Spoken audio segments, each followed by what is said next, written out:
You were saying just before we started recording that a lot of people used to pretend to be ill, so they didn't have to host Henry VIII. Certainly, there are some characters in the records one can see in their excuses, saying that they're ill because Henry was paranoid about the plague. If he said that he'd spoken to someone who might have the plague, it was kind of as good as an excuse to get out. Sad things is that they have been almost ridiculed or made fun of. Kathryn and Catherine Parr were both trusted by Henry enough to be made regent. But Catherine Howard, who is kind of maligned, she actually gave Henry VIII a kind of new lease of life. What's the law nowadays for stealing from a member of the royal family? I know that we're going deep into history this episode, so maybe my mind is still there, but it's still a death offence if you set fire to the King's naval yard. What are you planning? Well, nothing. Nothing. I'd like to keep my head.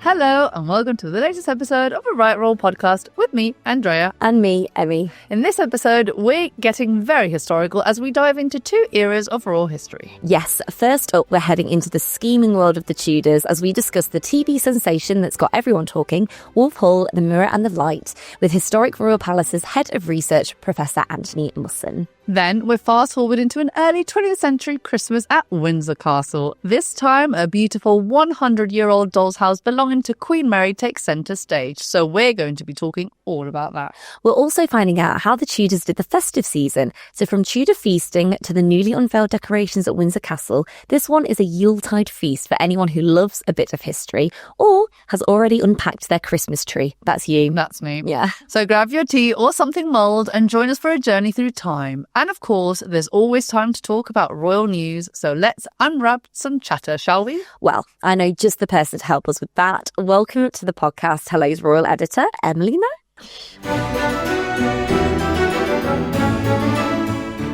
Welcome. Hi. It's so nice to be back in the studio. It's nice to be inside, full stop at the moment, right? It's so cold out. Yes. Now, we've got plenty to talk about, and it's about to get festive. But before it gets festive, I think we need to just go back to some of the big stories of the week. And I kind of have to start off with the royal break-in. I love that. Before we get festive, let's talk about crime. Yes. Well, two tell us, go hand in hand. Yeah, tell us what happened earlier this week in Windsor. Well, Santa's sneaking into everyone's house. Well, we heard. White Santa. Yeah. But this wasn't Santa. So look, first of all, on the face of it, it sounds very dramatic, break-in at Windsor, and it is concerning for sure. But just to put everyone's minds at rest, what happened was some farm vehicles were stolen from Shaw Farm, which is on the sort of perimeter of the Windsor estate. But what's interesting about it from a royal perspective is that it's right next to a gate which the royal family uses to go in and out to their residences there. And so the Prince and Princess of Wales and their children use this fairly regularly. They were, at the time, we believe, asleep at Adelaide Cottage, which is a couple of miles on still from where this happened, but nevertheless within the sort of boundary. The King was not present, neither was the Queen. I guess it raises questions about the wider security around the royal family, but it's worth pointing out that there are layers of this. Someone explained this to me the other day. It's a bit like an onion, that once you get through one layer, there are still plenty more between you and the middle of it. So we know that the royals obviously have close protection officers. The residences, we imagine, are very well protected. And then they sort of have their own grounds within Windsor Great Park. So I don't think there was any question of anyone being particularly at risk. But there have been a couple of other incidents in recent years. We know we had 2021, someone breaking into the grounds of Windsor Castle with a crossbow.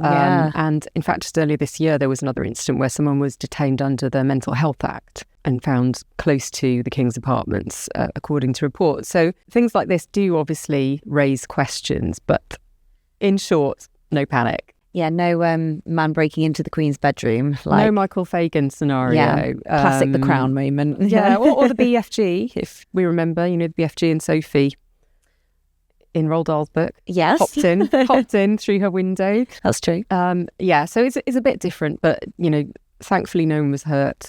Some farm vehicles were stolen, really unfortunately for the farmers, but and the gate has had to be replaced because it was smashed through to gain access. but no one harmed. What's the law nowadays for stealing from a member of the royal family? Because it used to be. I know that we're going deep into history this episode, so maybe my mind is still there, but off with their heads. Oh my God. Yeah.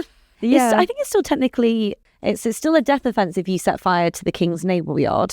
I mean, I'm not sure. What are you planning? Well, nothing. Nothing. I'd like to keep my head. God, that took quite a turn. I mean, didn't you it? love history. Fascinated by it. Love But I mean, history. but that must be quite bullshit of whoever stole this equipment to steal from the royals. You know, and it just goes to show that if the royal estates can't be fully protected, then, you know, perhaps we all need to be a bit more Goodness. concerned. Yeah. But then, you know, then again, you can look at it and say they're fairly easy targets because, you know, they must have certain systems in place and people get wise to them. But one thing to say is that, you know, the royal household never comments on security, and rightly so, because of course, part of the challenge for anyone wanting to do wrong is working out how they're protected. So they rightly keep that quite secret. Now, in lighter news, the following day, we were actually surprised to be told that there would be a diplomatic reception because normally, and it's always in our calendar, it's at the beginning of December. Yes, that's right. So this year it came a little earlier than normal, and that's because of the state visit by the Emir of Qatar that's coming up in early December. You can't have two of these huge... I mean, you can, but it's good to It's spread. a lot. It's a lot. Exactly. And Just for the sake of our podcast releases, Yeah. it's good to... we like to space them out. That's probably why they've done it. Yeah, exactly. But this is obviously an annual fixture in the royal calendar, and it's not one that they talk about much publicly in advance, but there usually are some photographs released from it. And this is all the ambassadors, high commissioners, you know, overseas delegates in the UK being invited in for a reception with the King and his family. So it's a really lovely event. I think they have sort of standing food, you know, sort of bowl food and things like that, and drinks, canapes and things. But it's not the sort of formal sit down that you'd see at a state banquet. That being said, the dress code is formal. Yes, we love the dress code because we get to see tiaras, you know, we get to see some lovely gowns. And some great traditional and national dress from overseas, which is always fun to have a look at. Is this the event that King Charles was wearing?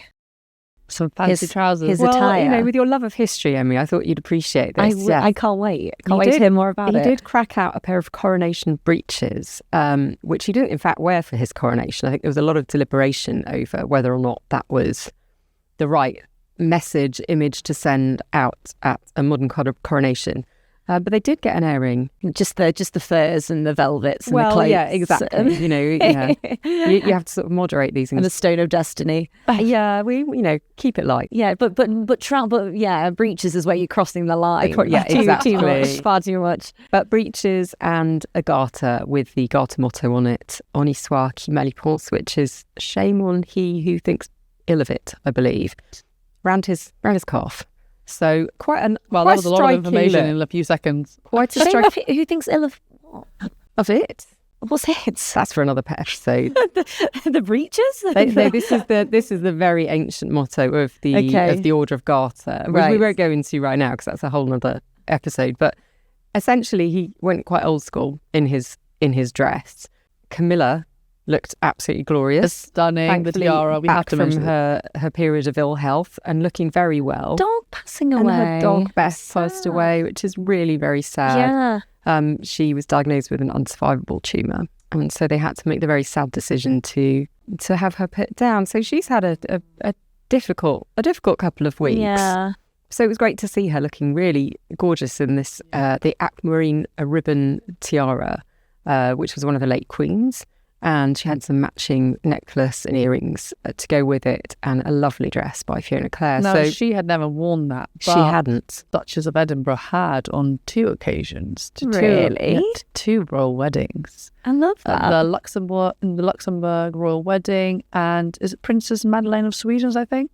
I believe And so. yeah, and Is she it the same dress? They're same tiara. Tiara. Sorry, I was like, No, we're don't just worry, same tiara. showing We had clothes never like sisters. we had never seen Camilla wear that tiara, but it had been worn by other royals before. But she looked Right. incredible. Oh, beautiful. We do have to talk though. We were very sad not to have the Princess of Wales there, but obviously she did do something actually that day, didn't she? She did. She had a meeting at Windsor, and this is part of the build-up to her carol service. But we also know that, you know, she's taking things one day at a time. And I think the going to that reception is quite taxing. There are a lot of hands to shake, a lot of people to talk to, a lot of standing bits of diplomacy to remember, and the wearing all the finery, which obviously looks great, but it puts a bit of pressure on you, doesn't it? It's like a prolonged appearance as well, isn't it? It's not really like you is. just go from the car to the balcony and vice versa. So Exactly. And so William was there not wearing breeches. He opted for normal white tie. So yeah, I'm sure we'd all love to see her back at it again next year. Now, we will see her in just a few weeks' time. She will be at that carol service, and now we do have more information about it. Yeah, we do. It's obviously sounds like it's going to be a bit of a tearjerker again. Very heartwarming service. There are performances from Gregory Porter, Olivia Dean, Paloma Faith, and there'll be other recognisable faces there, as there always are. And this year, unsurprisingly, it's being dedicated to the people who show support for others in their time of need.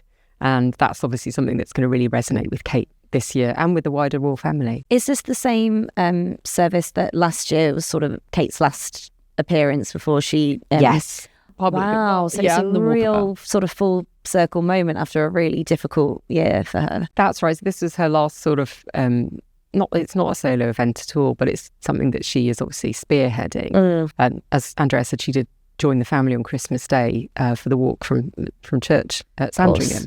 But yes, it's sort of bookending a very, very difficult 12 months for her. So it'll be great to see her back out. Oh, I'm really looking forward to seeing her there. I'm sure she'll have a fabulous outfit as per. Yeah, and it's also broadcast obviously on Christmas Eve, so it's something everyone gets to enjoy as well. Now, I want to go back to Camilla, because obviously she was at that reception, but then she had a very, very significant outing later in the week. She received a doctorate from her sister-in-law, Princess Anne, who I love. Yes, it was a really special little moment between the sisters-in-law. Queen Camilla was given an honorary doctorate of literature at the University of London. Princess Anne has a role there as honorary chancellor, I believe. And this was kind of history repeating, because a few years ago, Camilla did the same for her up at the University of Aberdeen.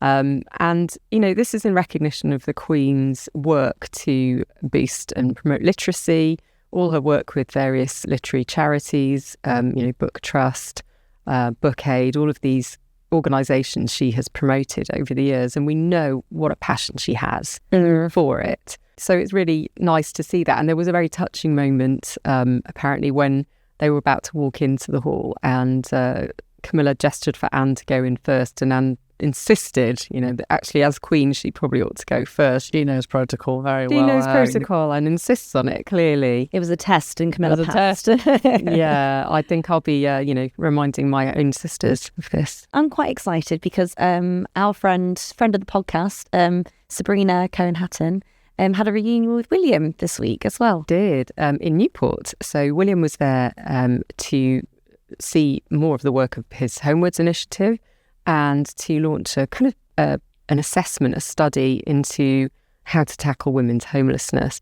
And it's interesting because, going back to what Sabrina was telling us a few weeks ago, often this is more of the hidden homelessness. Women are less likely to sleep rough for safety reasons and more likely to try and hide it and be sofa surfers or sleep on public transport and things like that. In the car. It's a slightly different type again. And this is what Homewards is all about, picking out the different types of homelessness and how best to target each one of them.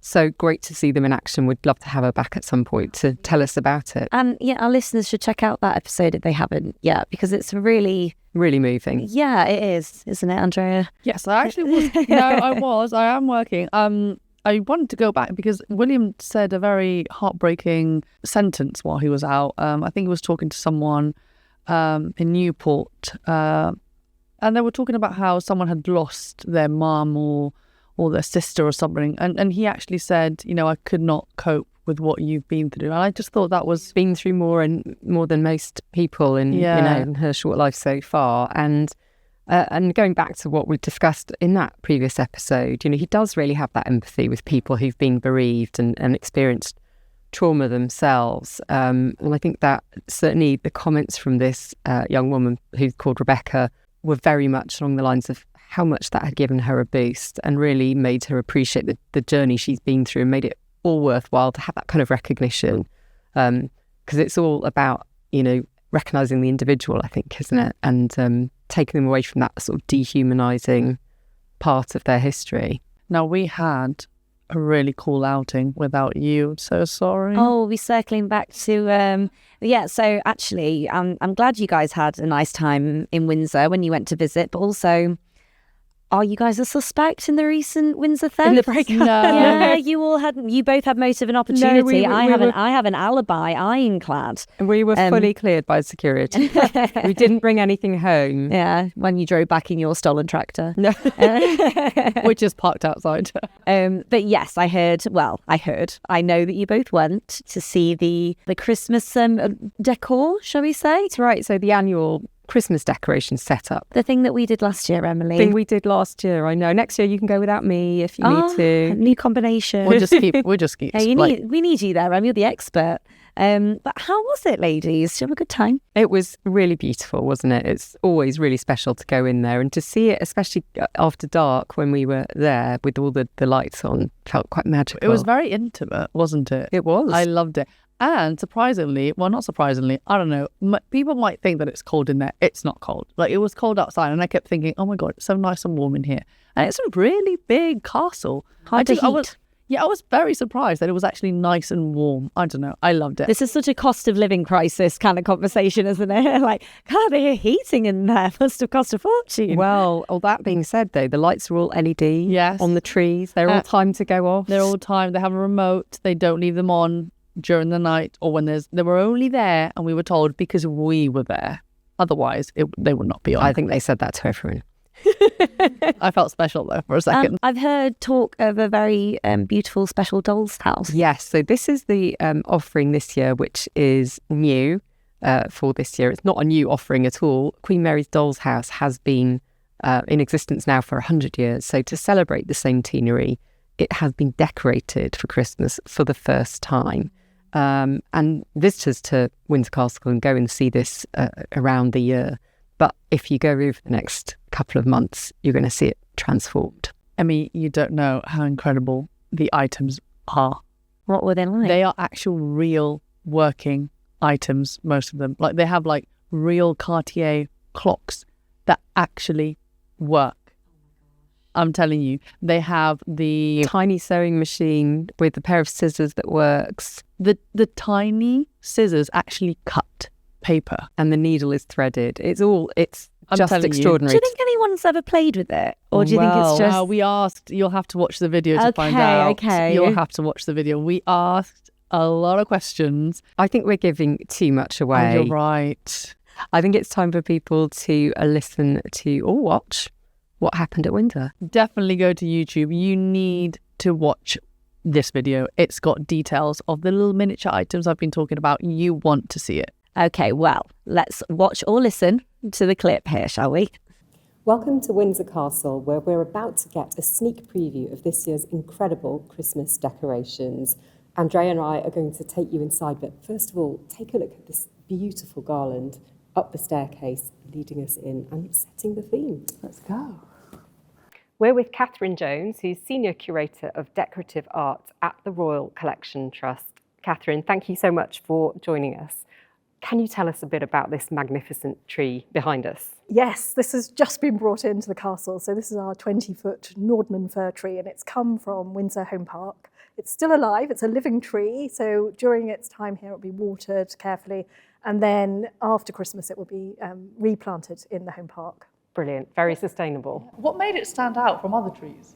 I think it was partly the height. Of course, we need a really tall tree in this space, but also, of course, the shape. It's really important to have a good shape for all the lighting and the baubles. And are there any particular decorations on there that have really caught your eye this year? Well, right at the top of the tree, we've got a star that's representative of the Order of the Garter. And of course, this space is the home of the Order of the Garter, the oldest order of knighthood in Britain. So it's very appropriate. But obviously, then we've got this beautiful red and gold theme, which seems very royal. I got the memo. I quite didn't. And just to explain to viewers and listeners, we are in St George's Hall. That's right. At Windsor Castle. What's the significance of the hall for the Garter? This hall, this is where knights traditionally were invested, and the ceiling and now the walls as well are composed of all the shields of every knight that was ever admitted to the order. And of course, this space was completely destroyed in 1992 by the Great Fire that took place in Windsor Castle. So all these shields were repainted and then reinstalled exactly in the right position. So it was a huge labour to reintroduce them. Really painstaking work. Can we talk a bit about the decorations? Because you choose different ones every year. Yes, although they are recycled, so we try not to, Yes. because for sustainability we obviously don't commission, because you can imagine how many decorations we need for the number of trees. So they may be moved around, the themes might change in the rooms, but we try and theme them. I mean, this year our focus is very much on Queen Mary's Doll's House, which is celebrating its centenary, so the focus has been there. So this is simply a sort of royal tree that, that's obviously very impressive as you approach it. Yes. We were very interested to know how long it takes to decorate and also how you get to the top of it. Yes, that's always a bit of a labour of love. Yes, so we have a special cherry picker, a little crane that takes people right up to the top. So particularly for the lighting and obviously to put the star on the top. It's taken about 6 people just 2 days to do. So they've been working really hard because they do all the 8 trees that are on display and then the table displays and the wreaths and so on. So they've been really working hard for the last 2 days. But this is something that you start work on in the summer. Even earlier, so quite early in the spring, we will start thinking about what we're going to do each year. And then, of course, in September, they choose the tree that's going to be brought in. So, yeah, there's a lot of planning. It goes on for a long time. How many trees can guests coming in expect to see? Because there are lots. They're scattered around the castle. So I think there are 8 trees in total that you can see, including sort of as you arrive. And then there's one in the Crimson Drawing Room, which is part of our semi-state experience. So those rooms are only open in the winter, and people can come in and see that tree. Shall we go and take a look? Yes. Now, Kathryn, we're in the Crimson Drawing Room. This is stunning. I love the colour block that you've done here. Very fashion. Yes.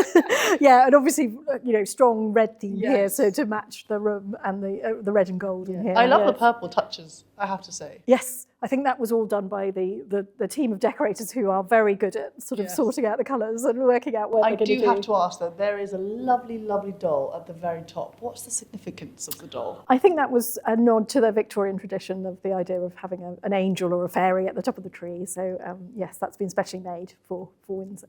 Amazing. And is this connected to Queen Mary's Doll's House? Well, no. In fact, Queen Mary's Doll's House, as you know, everything is in 1/12 scale, so much, much smaller.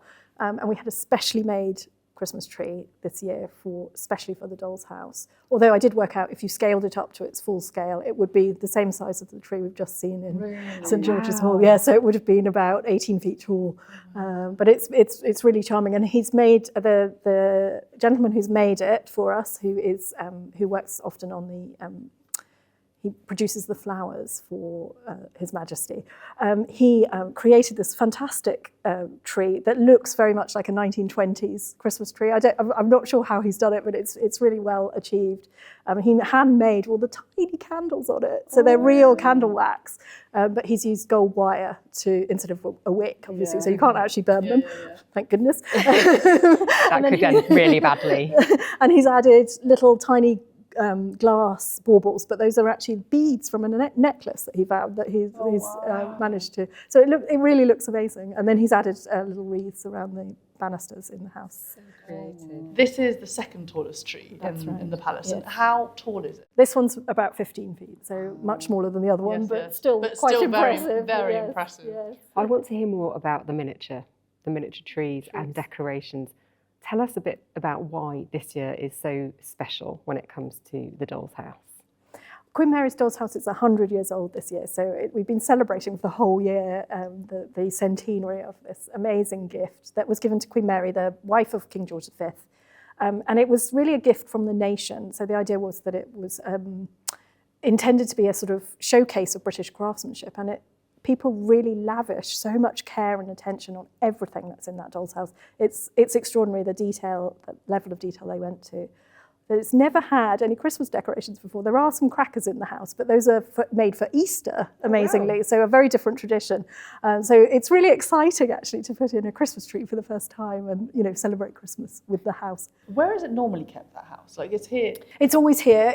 I mean, it's a very large doll's house, although we think of it. Room, yes, it has its own special space here. Oh, wow. And actually, it's in a glass case that was presented at the same time as the doll's house. So it was specially created for the house and has been in there ever since. Wow. Do you have a favourite item or piece of furniture from the house? From the house? Oh, it's tricky. I mean, there's some amazing things in there. I do love, there's a little kettle that's made, when you turn it over, you can see it's actually made from a penny. So it's still got the king's head underneath, which is really fun. But there's some really wonderful touches to it. I mean, the beds are really fantastic when you think that nobody would necessarily ever see them, but they've been carefully made so that all the mattresses are sprung properly. Wow. There are beautiful sheets, pillowcases, even hot water bottle for the Queen. It's just so charming. We did spot a chamber pot as well, That's which I wasn't expecting. Yes. Well, you know, even the royals have to have a chamber pot occasionally. And would that be typical of the time that it was created then? I think so, yes. I mean, the idea was that it was always designed to be as true to life as possible, and they do have running water in the house, there's electric light, working lifts. The only thing they said they couldn't reproduce was the telephone. Fair enough. So it's quite impressive, really. So how many rooms are we talking about? How many rooms does it have? The house, it has I think it's about 30 rooms in total. And one of the charming things about it is it's designed so you can see it from all sides. So it's opened up as if you were looking into a real working house. And I think that's one of the attractions to it. So you get the idea of the kitchens and people working downstairs, and then obviously the royal rooms upstairs, and then the royal nurseries on the top floor, which is really fun. And it hasn't been changed at all since? No, well, we do think Queen Mary added a few things to it from her own collections. There's even the tiniest tea service you've ever seen in your life, which was, it's kept in a tiny little case, which is engraved with her mother's coat of arms. So she obviously inherited that from her mother and then donated it to the doll's house, which is really sweet. I mean, I find it incredible to think there's a lift, though. Yes. In a 100-year-old house, a lift. Yeah. Yes, quite innovative. And I think they spent a long time working out how it was going to work and what they were going to use instead of real cable. And eventually they've hung it on fishing wire. Amazing. Yes. So it's just the most amazing technical achievement, really. I just want to be shrunk so I can go in. I know. Can you imagine the fun you'd have? Oh my gosh, 30 rooms. Yes. Endless fun. And just to explain to listeners and viewers, why was it created? Because it was created for a particular purpose, wasn't it? It was. Well, several purposes, really. I mean, ostensibly it was a gift to the Queen, and largely, I think, just in those years after the First World War, it was felt that the royal family had sort of led the nation, and so it was a sort of thank you to the Queen. And she was known to love miniature items, so it was a very appropriate gift to her. But because it was going to be displayed, the first year it was in the Royal Collection, it was actually on display at the Empire exhibition in Wembley, and so it became a showcase for British craftsmanship, and so people really went to town with how beautifully it was furnished and stocked with real food, and so it became this great sort of moment of capturing what British life was like at that moment, and I think that's one of the charms of it, that it's a real snapshot of life just after the war.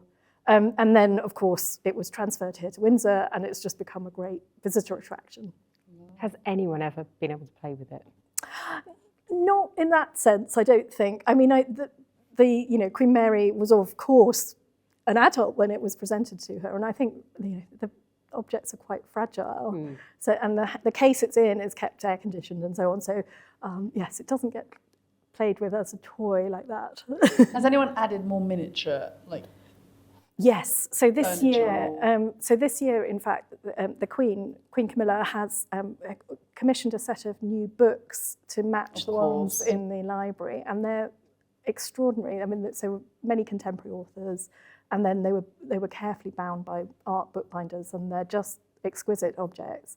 They won't actually end up in the library because there's no space for them in the Doll's House Library, but they'll end up in the Royal Library here. So they're a sort of tribute to the Queen Mary's doll's house in that sense. I love that we're still adding little things. Yeah, and a tiny issue of Hello. Oh yes. Oh my God, we need to commission Yes, you must. And then, in 100 years, hopefully there'll be another set of books. It would be lovely, to keep that tradition going. Yes. I want to see more miniature. Should we go? Let's go and have a look. So Kathryn, tell us what we're looking at here. This is incredible. We've taken a few of the pieces out of the doll's house so people could get really close to them and appreciate the detail that's gone into them. And in this particular case, we have objects that were quite contemporary. So there's a Hoover, there's a Singer sewing machine, and those had only just been introduced into Britain at that time. It's really fantastic. The treadle works properly, all the parts work. And if you look really closely at it, you might see that it's actually threaded. So in theory, it would work. And on top of the Singer sewing machine, there's even a tiny pair of scissors, and I have tried them out. They do actually cut. So they certainly cut paper, which is really amazing. How do you even handle them? Well, we do have special tweezers for picking up some of the really tiny objects in the house because obviously they're so fragile. We have to be quite careful with them. I love it. And that's the kettle that you were telling us about before. This is the kettle that's made from a penny. So obviously you can't see the king's head as it stands now. You have to turn it over to... And there's also a Rolls Royce. I did not imagine that the house would come with cars, but it does. It does. It comes with a full set, 7 cars and a motorbike. Wow. And a motorbike. And even petrol pumps. So it's everything that you can imagine. And there are several, so different makers, Rolls-Royce, Lanchester, Vauxhall, all provided these cars. And then they're all painted in the royal livery, this distinctive maroon colour. And you can see the Queen cipher on the doors. What about animals? There is a cat in the house and a dog and even a parrot, because George V famously owned a parrot. And originally the intention was that there was going to be a royal family living in the house, but I think as time went on they decided... Not to add anyone. No, I think it would have been really difficult to have a real royal family in there. And also they were worried that they'd have to take them out constantly and change their clothes, and that wasn't... So the royal family disappeared. No. Now the Hoover is... extraordinary. Yes. I wish I had a little plug so we could test it. It has a plug. It doesn't actually work, I have to say, sadly. But there is a little plug attached to it. Oh, it would take quite a while to clean. Yes, which is delightful. But one of the things that's brilliant about the doll's house that Lutyens did so well, he was the designer of it, the architect Lutyens. He sort of layered history. So obviously in every house you have old things and new things, and so he did that really, really well. And so we have historic furniture alongside things like the Hoover, it's really clever. Were you surprised by any item in the house? Like you thought, what is this doing here? There were some things that that have faded from use. I mean, it's always exciting to look in for example, the wine cellar where there are real bottles of wine. Oh my goodness. With actual wine inside. Yes, sadly a lot of the wine has evaporated today. I mean, after 100 years, you can imagine it was quite difficult to cork a bottle that's only sort of that big. But that's an extraordinary sort of addition to the house. Not many dolls' houses have their full wine cellar, so that was amazing. And then in the Queen's bathroom, delightfully, there are boxes of soap, and they're real soap inside. You can still smell them slightly, which is really charming. Yes, all sorts of tiny little details like that. I mean, every room has something in it that you sort of revel over. It's amazing. We need to come back. We need to come back. I need to see that up house. Close. Yeah, up close for sure. Kathryn, thank you so much for talking us through this. It's absolutely fascinating, and we're obviously encouraging all our viewers and listeners to come along and see it for themselves. Thank you. Merry Christmas. Merry Christmas. Thank you. Well, if possible, I'm even more jealous, ladies. It was incredible. We missed you. Oh, yeah. But listen, there's still tickets, so grab yourself a ticket and head there. You won't regret it. Well, whilst you've been there in Windsor having a lovely time, I've been watching TV. And I'm obsessed with season 2 of Wolf Hall on the BBC, which Emily, I know you've been watching as well. Andrea is yet to catch up on it, but it's basically a really epic adaptation of Hilary Mantel's amazing book series, and it's from the perspective of Thomas Cromwell, who was, of course, Henry VIII's right-hand man until he wasn't anymore. But season 2, the last season, is out. I'm obsessed. It's brilliant. Non-stop Googling, just everything, fact and fiction that I can find. So who better to talk to than an expert on the Tudor times? We've got the Head of Research at Historic Royal Palaces, Professor Anthony Musson, joining us. Let's welcome him, shall we? Let's do it. Anthony, welcome to the podcast. Thank you. I'm obsessed with Wolf Hall Season 2. I've been loving every second of it. How are you finding Season 2 so far? Oh, it's wonderful. Really compulsive viewing, I think. It's very atmospheric. And what with the candles, the locations, and the music as well. The Tudor music kind of mixed in with Debbie Wiseman's score with that haunting sort of Cromwell motifs of the soprano is kind of really gives you a little bit of a shudder. Yeah, it's really.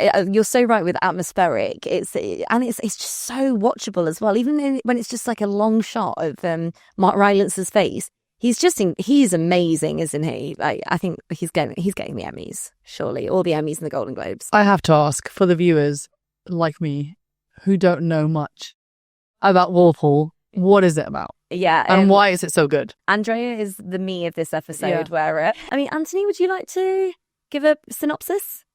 Well, the current Series 2 is the final book in the trilogy that Hilary Mantel wrote about Thomas Cromwell.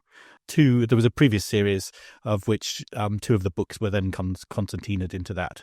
And this is the kind of final few years of Cromwell's life. I'm sorry about the spoilers here, but he doesn't make it to... There's not going to be another 40. series. No, that's right. So it's really, he was the king's kind of Mr. Fix-It, but was a very, I suppose he was a blacksmith's son, and he's servant to Cardinal Wolsey, who was the kind of predecessor as the king's kind of right-hand man. And so he kind of lives within Wolsey's shadow a bit, and is known as the sort of butcher's dog, which is a kind of something that seems to haunt him throughout the series. He sort of adopts it though, doesn't he? It's like, I am a dog and I'm on your scent. Kind of as though he's wrestling with a bone or something as well to get to the root of problems and things. So pun intended. But yeah, it's sort of like this rags to riches story, and he's like a genius as well. So and it's played by Mark Rylance, who's won an Oscar for Bridge of Spies, as I'm sure you know. Yeah, I'm definitely know. I totally know that. He's incredible, but now season 2, like Anthony said, is the final adaptation. It's sort of very slowly watching how it all starts unraveling, because season 1, everything's going very well for him, and he's sort of... I was going to say, so now it just goes bad. Wolsey was his patron, and he loved Wolsey, and Wolsey was hugely wronged and then died. So season 1 is kind of him getting a lot of revenge, isn't it? It's very revengey, and then season 2 is him losing sort of this upper hand. But obviously it's all historically accurate, and that leads me to my next question. I'm sure I'm not the only person to be straight on Google, and I'm also writing some of these articles of like, how true is it? But then I'm trying to look up all my research as well as I can.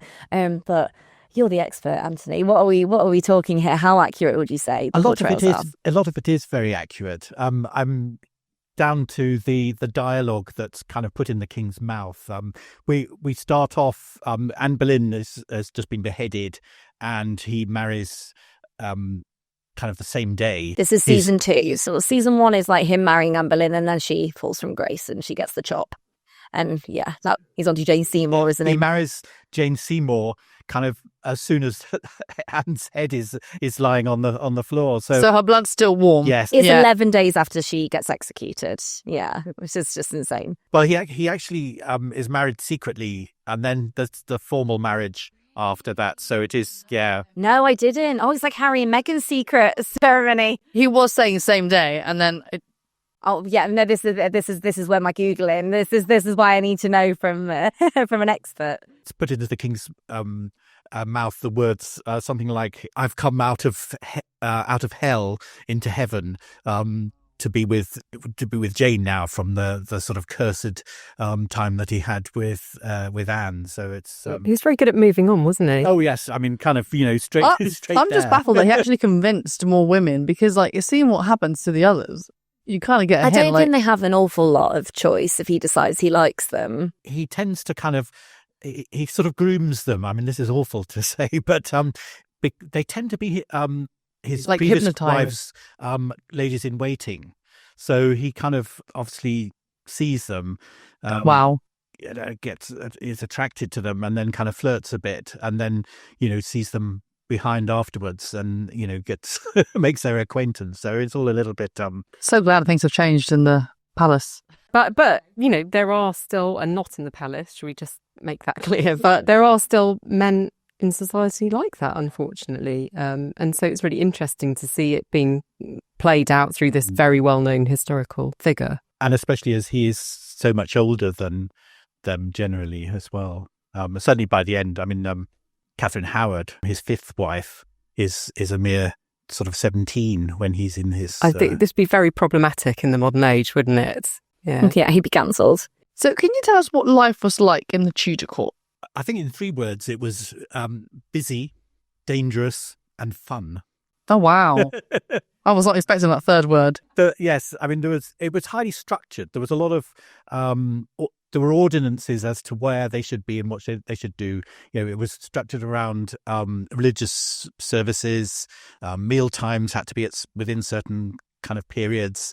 The king had audiences with, diplomats, ambassadors, and other people kind of seeking his presence. Fun was perhaps more for celebratory times when they would have jousts and pageants and banquets, but also during the progress times, which were generally in the summer. So in the summer, he would take a couple of months off and would go around traveling around the country. And that's part of what I'm working on at the moment, which is a project on Henry VIII's progresses called Henry VIII on Tour. So it's kind of maps into that quite well. But that was then an occasion for kind of schmoozing the local communities and people within that. And so he stayed with courtiers, but also with bishops and abbots and, people who were bigwigs in their local communities. But there he would go hunting, hawking, have dinners, and then move on to the next place.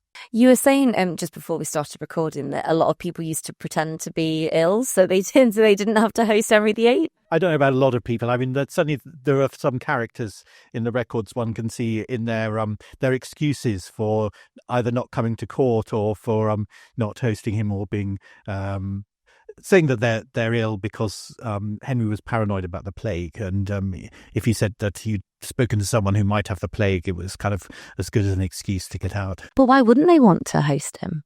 Henry did actually pay his way. Okay. And again, we've done research on that to see because we've got where there are wardrobe accounts. You can see that the royal household sort of paid, and people claimed their bills afterwards. So he wasn't kind of sponging off them like Elizabeth. But then the crown was bankrupt in Elizabeth's days, mainly because of Henry VIII. I'm going a bit off topic, but it's just come to me. What is the most surprising fact that you've learned? Because you've done so much research and you've learned so many things about him. What's like the most surprising fact about him that really was, whoa? The sheer number of places that he visited. Really? And I mean, we've got in our kind of database probably up towards about 300 locations. Wow. And obviously he acquired a number of places that he liked the look of as well. And with the dissolution of the monasteries, there was the chance to get other buildings. So part of that is just finding out where he went, and sometimes it's kind of quite little places, and then communicating that to people who live there now or part of that, and they said, "Oh, I didn't know Henry VIII was here," and it kind of makes something for them because then they can feel that they're part of the history. Yeah, this whole tourist industry is based around that sort of thing. Like, they should definitely make the most of that. How did he travel though? He obviously traveled by horse. Is that it? Yes. I mean, occasionally he would be in a sort of carriage cart, sort of or litter. Certainly, perhaps in the later years, but he liked to be seen out on his horse, and they travelled perhaps 8 to 10 to 15 miles a day if they were moving on to another place. They'd probably stop for lunch somewhere and then move on. Takes a minute to get from place to place then. Yeah. Back in the day. So, but that's, again, a part of the thing we're trying to do is map where he went and how that kind of made a difference to the people there. I want to go back to talking about Henry's personality, because the TV show depicts him as a very changeable, very difficult person. And I think, when you look back on who he executed and his regrets afterwards and how he treated, and with his daughters, he made them illegitimate and then he re-added them to the line of succession. It did feel like people went in and out of his favour quite a lot.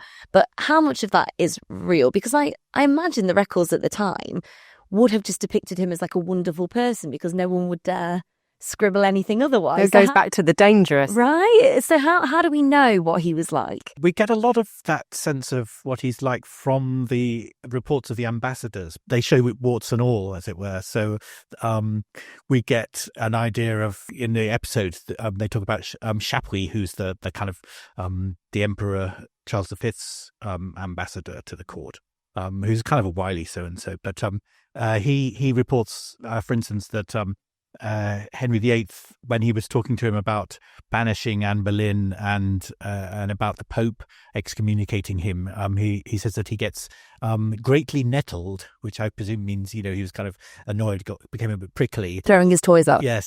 Yeah. And then talks about him publicly saying in great anger that the Pope is not his master and all this kind of stuff. So I think there is that mercurial sort of, if you get on the wrong side of him and he's sort of suddenly annoyed. And again, even with Anne Boleyn, apparently there were times when, people put it down to perhaps a lover's quarrel, but it was said that, they didn't speak for a couple of days and there was kind of this awful silence around. So I think, he was someone who was emotional. He could be very friendly as well. I mean, the reports of him, kind of taking the ambassador by the arm and, sort of he was very friendly with Wolsey and to an extent with Cromwell as well. But it does tend to be the ambassadors, those who are not or one remove from the court. Although we do get also people who are kind of little discontent, perhaps writing letters to Cromwell or to other sort of courtiers that they know, with some sort of little remarks about it, but obviously trying to make sure that these don't fall into the wrong hands later. I heard he was very affectionate with his wives as well. Like, he's actually quite a nice husband until he wasn't. Yeah, I mean, we tend to forget that, he was married to Catherine of Aragon for, 20 years. And that's kind of normally kind of blotted out because you think of the divorce scandal. But, they were extremely affectionate. And, when she was pregnant, he came and rejoiced at her big belly and all this kind of stuff. And it, really quite touching. Don't awe him. Right. And, he used to spend a lot of time in their quarters. And certainly in the later years, he had his...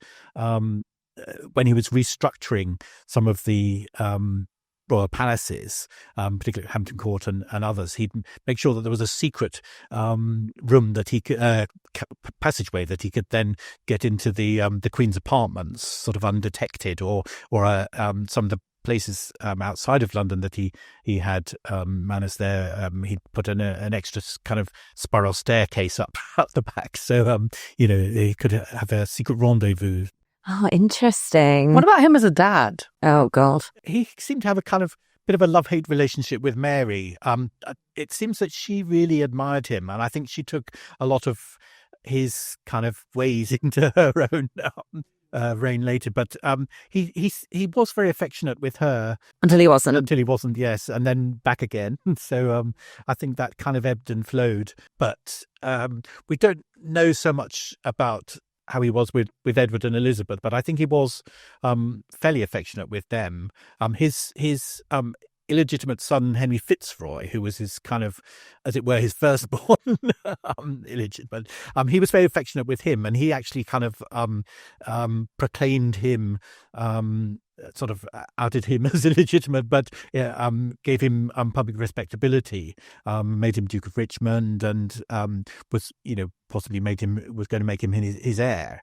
And there was always that won't he a bit with Mary, is she illegitimate, is she not? For a while she was Princess of Wales, and then, that kind of all went down the tubes. I actually have a question about his illegitimate children, because this is something I've always wondered about, because obviously he was desperate for a legitimate son, and this is why he had 6 wives, etc. Why he went through the divorce proceedings with Kathryn in the first place.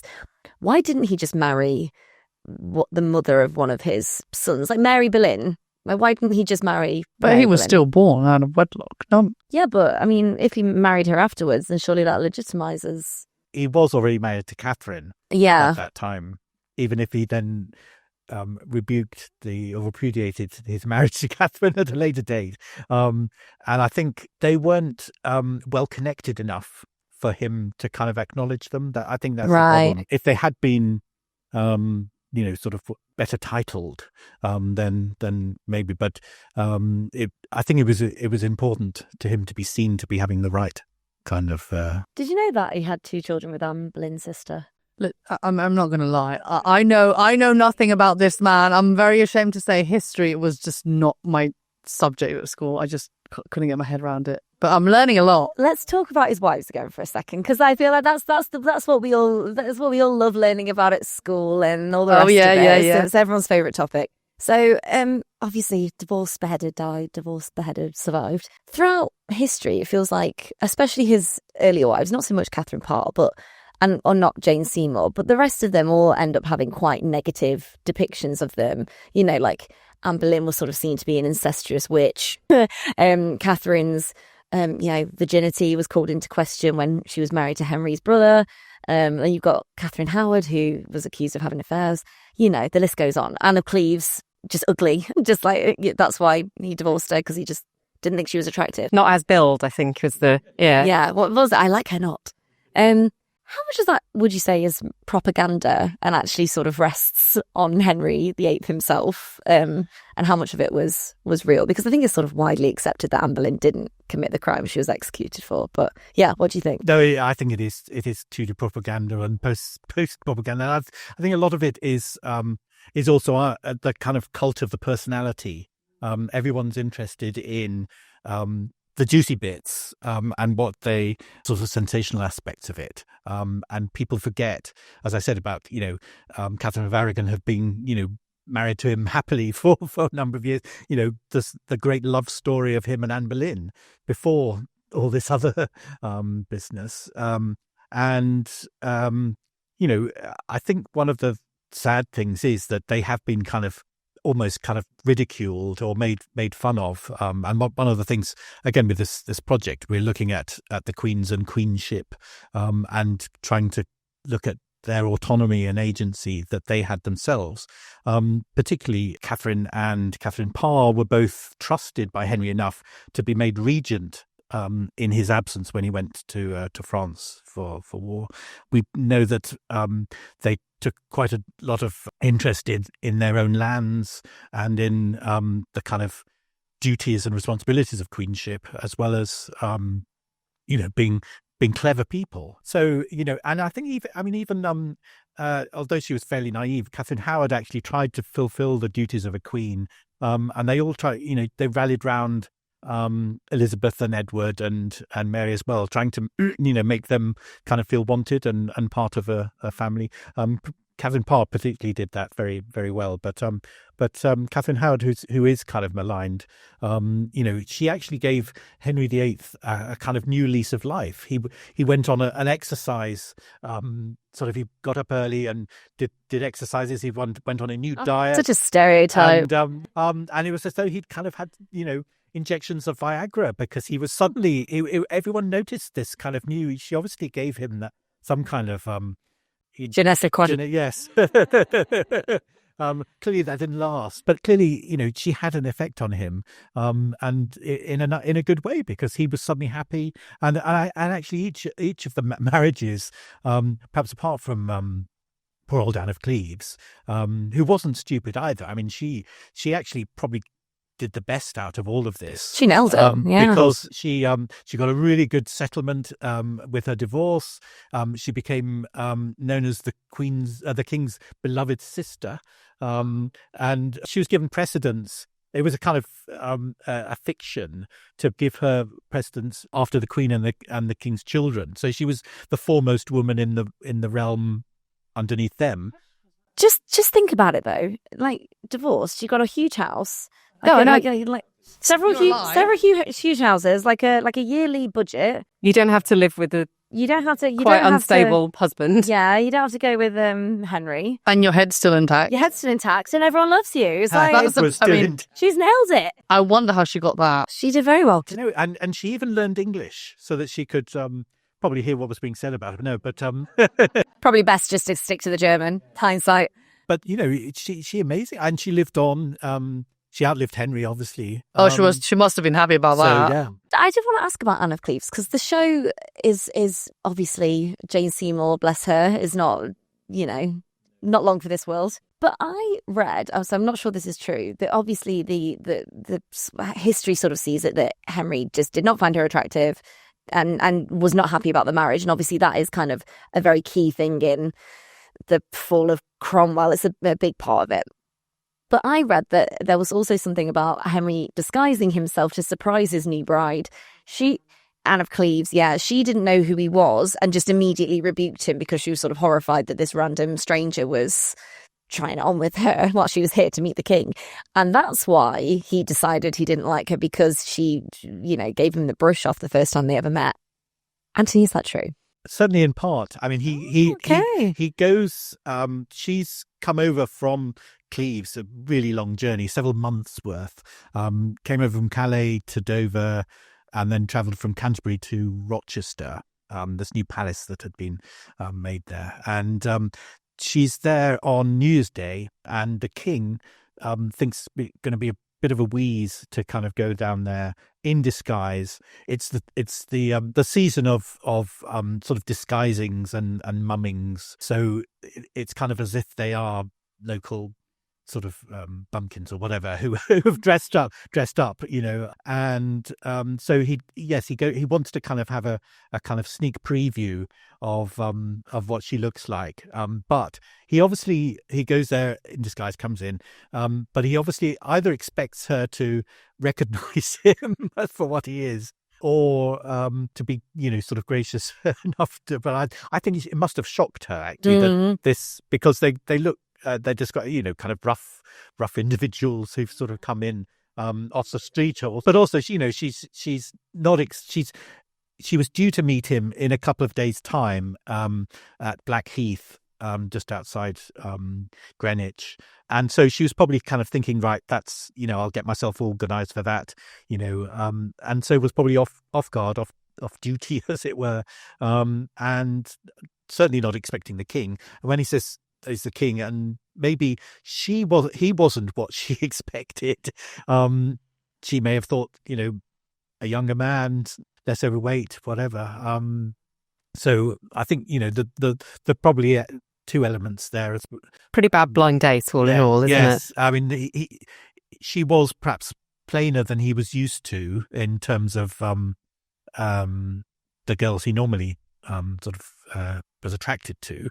And then he kind of makes a big deal out of it later. I mean, after the marriage, the next morning he tells Cromwell, I don't know whether this comes up on the episode, we haven't had that one yet. Not yet. But he says that I felt her breasts and her belly, and I know that she is no maid, or something to that extent. So and he said that he said that he didn't consummate the marriage, and all this. So it's kind of almost shoring up an annulment from the start. It was a crucial misstep for Cromwell, and it's sort of spoilers, but it's also history. So I'm going to talk about it.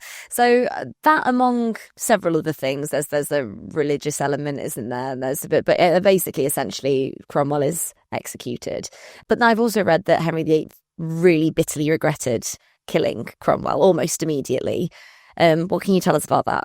I don't know if it was immediately, but certainly he did. Just done that for the dramatic. I think he certainly missed Cromwell's efficiency and the way that Cromwell was able to look after his own personal interests, his royal interests. Cromwell had that like Wolsey before him, that kind of instinct of knowing what it was the king wanted, but also putting it in such a way that the king. It was as though it was the king's idea, which is, the real kind of They really do that, like show that in the episodes, don't they? He's got he writes a list of like Henryisms to like make sure that he always makes it like the king's idea, and that's the key. Get your boss to think they thought of this, and you're away. Yes, I know it well. So yes, but I also think Cromwell had that kind of link to the past, to kind of perhaps even happier times. Wolsey and Jane, and everything, that the divorce to Anna Cleves, and then the problems with Catherine Howard and her supposed infidelities and beheading, and where does he stand after that, and then I think he's thinking, help. Thomas would know what to do. Yes, yeah. So that's what my kind of take on it. I don't know whether that comes out in the episodes, but are there any writings or anything that show that he did regret it? How do we know? I think it's kind of chance remarks, a bit like if Thomas was here or Cromwell was here, he would have done this. And in a sense, the people who take over from Cromwell are the very kind of clever lawyers, Cromwell's protégés. Yeah, that's good. Yeah, so in a sense, they, they're not, they're very good, but obviously they don't have that same kind of charisma, perhaps, that Cromwell does. Right. So.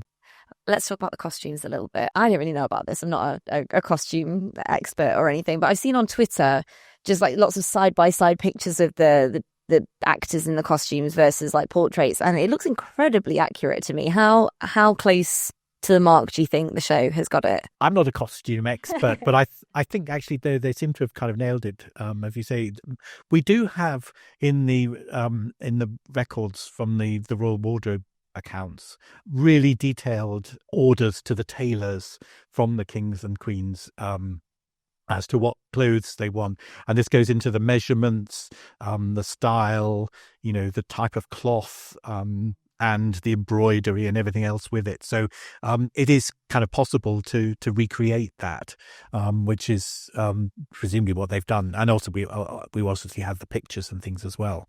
One thing though, I think they do obviously. I mean, well, we have had some marvelous costumes for the king.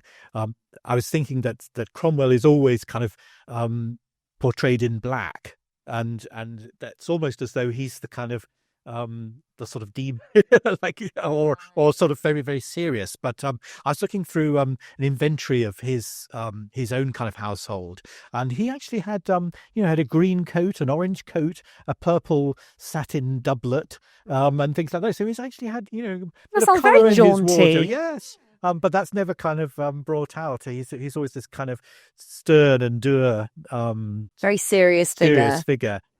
I think I also read that it wasn't wearing black a sign of wealth as well, because it was like you could die. But then I suppose the same could be said for any coloured jacket or pantaloon. Yeah, I mean the red or crimson was the main kind of sort of sign of that you were wealthy, and you were allowed to wear certain Emily colours. right there. Oh, hello, Emily. What are you trying to tell us? Yeah, well, not very much, I'm afraid.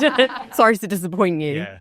Probably not the wool. I think it's more the satin and the silk. Well, we were just talking about this earlier as well, because there is an amazing cap that was worn by Henry VIII at the Field of the Cloth of Gold, which has been on display at Hampton Court. It's incredible to see. This is a cap he wore himself, and that is a kind of beautiful sort of deep reddy purple velvet with this huge feather, and it really kind of corrects your image sometimes, because I guess you kind of almost see things in black and white sometimes, looking on the past. There's too many of those old films. And this is it was all a lot more flamboyant than I realised. Oh, I mean, the court was flamboyant. They loved, especially with the dressing up. But purple was very much an imperial colour, only reserved for royalty, really. But Henry VIII loved his hats and those feathers in. But I think also the jewels and the cloth of gold and things like that are put into these robes. I mean, we have the as I said, the measurements, but also the cost of some of these fabrics, which are coming from continental Europe, and further afield, some of them. And it's amazing how much was spent on clothes. It's quite fabulous, really. If you weren't in danger of losing your head, it'd be quite a good era to live in, I feel. I need to ask, because you're obviously an expert on Henry VIII and his wives. Out of everything you've watched on TV or the cinema, which one has been your favourite? Damien Lewis has got that kind of, there's a kind of smouldering, but also, as though he could crack at any minute. That's quite kind of compelling. Yeah, there's an edge to it, which I think a lot of the others haven't really had. I mean, there's the kind of majesty and the regality, but also, you think of them, dressing up in fat suits and all that kind of stuff to give Henry his bulk. But here I sense he's really kind of, it makes it speak in a slightly different way, because he's not over the top. Yeah, and some scenes he's almost whispering, and I found myself like putting the volume up, and then I realised it was meant to sort of really... For me, it's the brightness. Oh, I love it. Oh, I love the brightness. Especially season 1, it's so dark. Who's your favourite Tudor? Is it Henry VIII? I think it probably is, actually, just because he's so enigmatic. Yeah. Fascinating. He's a monster. He's lovable to some people. He clearly, has had a hard life. All his parents had died, his brother, his wife's kind of problem, it's and he ends up being so paranoid. I think that's and he kills virtually everyone that has been close to him, his cousins, even Henry Courtenay, who's Marquis of Exeter, who has been his kind of bosom buddy from childhood, goes in 1538. He was really close to Thomas More as well, wasn't he? And he I mean, offed him. Because he's an intellectual. Henry, we forget that Henry was a polymath. He composed a lot of music, not just the ones that we generally think of. He composed masses and for the church, and all sorts of songs, and played the keyboard instruments and things, and sang. He engaged with in debates with Erasmus, and he wrote a book kind of against the Pope, or explaining against Luther, actually, which funny that he then became sort of very Protestant after that. But there's something likable about him, even if you don't approve of the way he went about it, and you can just see that he meant well. He had that drive. I mean, we make fun of the fact that he needed an heir, but actually that's what drove all kings, is to perpetuate their own dynasty. And actually, he didn't necessarily need an heir, because we had after Edward, who didn't last long, we had Mary, and then we had Elizabeth, who then reigned for ages, and brought about England's another golden age. So if only you had a boy with Kathryn, then none of this would have happened, would it? Like they would have never separated from Rome, and all we the wouldn't rest of it. be sitting here now. All be very different, yes. Interesting. We'd all be sat here with like purple feathered caps on and in different fashions. Okay, well, one last question for you, and it's about Christmas at the Tudor court, because these two took themselves to Windsor recently, and it was all of the 20th century festive decor, wasn't it? So, I mean, what was life like in the Tudor courts during that time of year? Well, it was a mixture of religious observation, because there were number of services and things, sort of saints' days around that time. And on Christmas Day, Henry VIII would initially be regaled with a Gloria in Excelsis Deo by the choristers of the Chapel Royal, and then process to mass in his chapel. And then there would be, as I said, various other services. But there was also the fun element, with lots of pageants and feasting. He was particularly, there was the wassailing and dressing up that he enjoyed. What? Wassailing. It's a traditional thing where they you drink a wassail cup, and it's kind of a pagan type of activity. You spray. I think it probably comes to the West Country, sort of cider or something on the trees to have fecundity and bless the crops and all that kind of stuff. Okay, cool. So it's things around Twelfth Night as well. The big sort of celebrations. What they didn't do was give presents on Christmas Day. present giving was at New Year, so they give New Year's gifts, and that was always a kind of big thing. Henry gave presents to all the servants, quite nice things really, and also the courtiers. They would give him things. Interestingly, in 1532, we know that Catherine of Aragon was blanked from his Christmas list. Oh no! And he was obviously giving a nice present to Anne then. But that kind of gift giving was very much a New Year's tradition. And then of course 12th night there would be the kind of traditional sort of shenanigans and dressing up, and then Epiphany, Feast of Epiphany on the 6th. Would then be the kind of religious observation, and plenty of feasting as well. We know that we have a menu actually from the 30th of December from a feast he had at Greenwich, which was it was 3 courses but about 43 dishes. Oh gosh. I'm sure that he didn't eat them all, but it had swan, venison, heron, lark, which I don't know how they called those. This really, and then there was something called the Great Bird with gravy, which may be kind of the 3-bird roast sort of thing. I was going to say, what could be a bigger bird than that must. But are there any questions? Yes.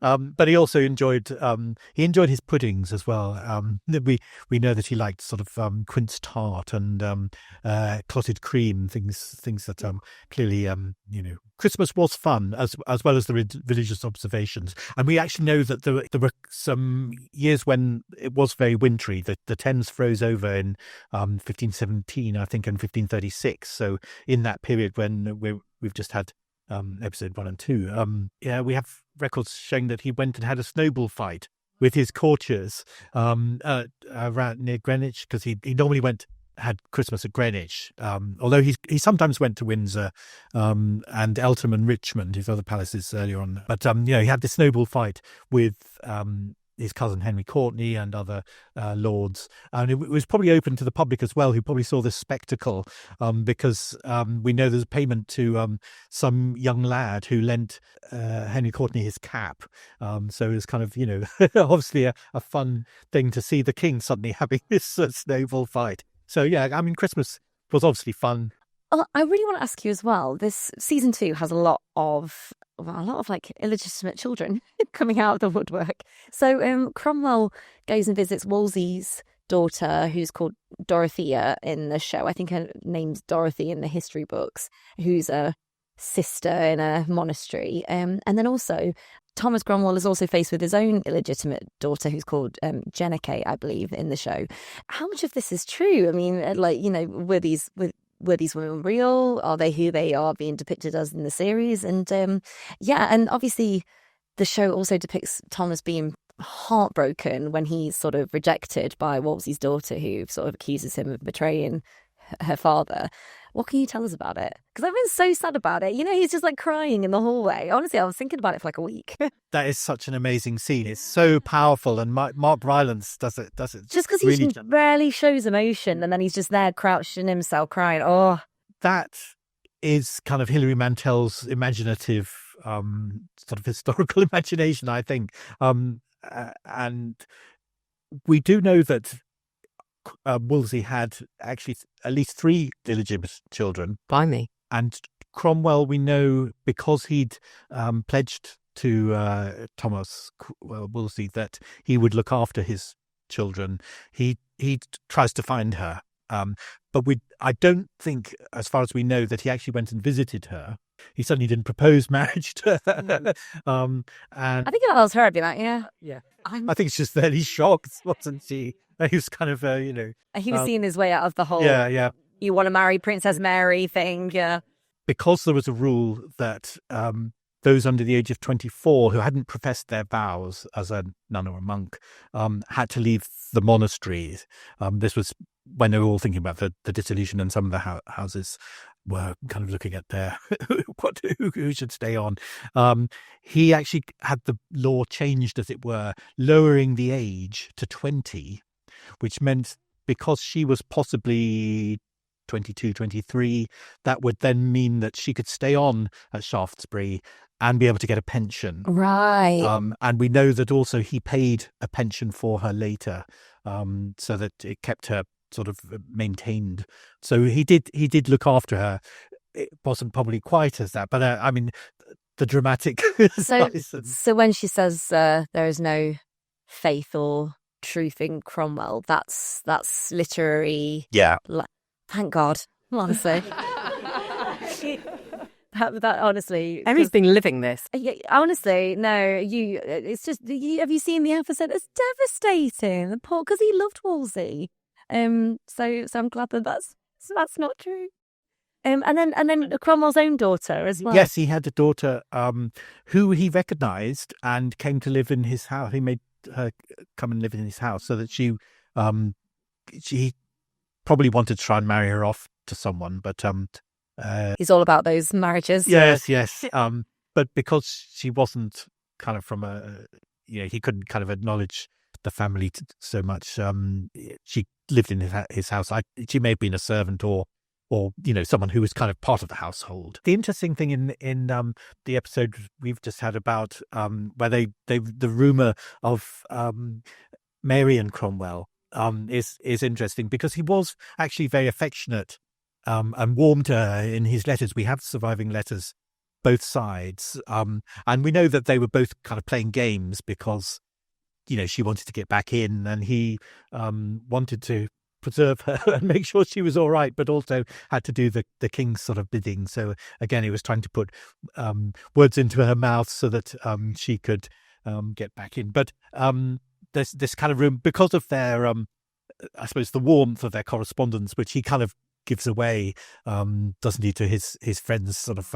But actually, again, in the records, there's about money being given to him by her, and it says, because my lord was my Valentine, and this is in February 1538, and I assume that it means that there was some kind of formal playing out of the Valentine sort of type things, and everyone had a Valentine. But I think it's really interesting that beneath the rumor of all that, there was this actual sort of pseudo something his enemies could exploit a little bit, maybe. But so in some ways it may have been kind of close to the bone, but I mean he would never have gone that far. They make it very intimate in the show, though, don't they? Yes. And he's there sitting with her, which I'm sure you wouldn't really have had with an unaccompanied young girl. Like, absolutely. There would have been people sort of watching her, ripping her headpiece off. Yes, getting her hair out.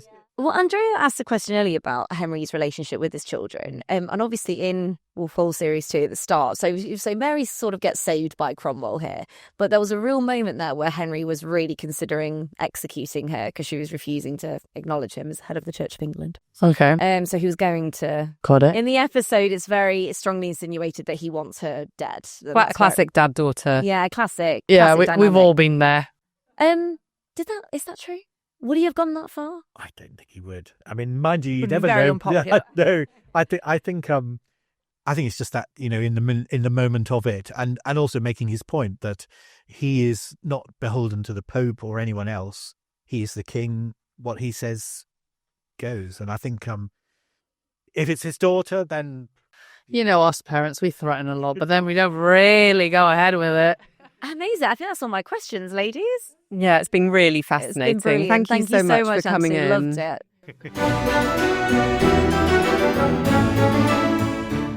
Well, that was so fascinating. I really could have talked to Anthony. I bet you could have. I really could have. And Wolf Hall is such a great show. You should really check it out. Can we have him back? Is there a season 3? Unfortunately not. It's from the perspective of Thomas Cromwell, and we need more spoiler. His head. Sorry, spoiler. Well, thank you so much for joining us today. If you want to find out more, you can visit the exhibition The Tudor World at the Wolsey Rooms at Hampton Court Palace. Thank you so much to Emily, Anthony, and to you two for joining us. We'll be back soon. Before we sign off, just remember, if you'd like to experience the podcast without ads, simply head over to Royal Club on Substack and sign up. Look out for the details in the description, or if you're watching on YouTube, just click above. In the meantime, check out Hello's entertainment podcast, The Daily Lowdown, available on Apple, Spotify, and wherever you get your podcasts. Bye. Bye.